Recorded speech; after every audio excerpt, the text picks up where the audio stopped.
Hello my friends, I am Sean. This is the Fix My Home channel. Today I wanna install the backsplash on the wall, and I will show you how to do it.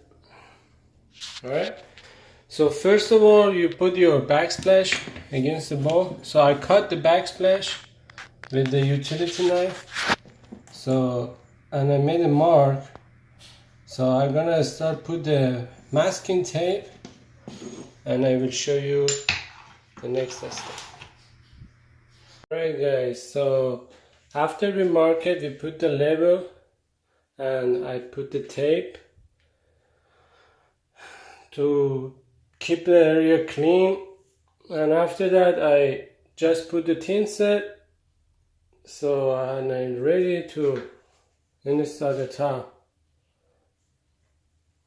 Alright, so after you install it, so just use this pad and start pushing it, so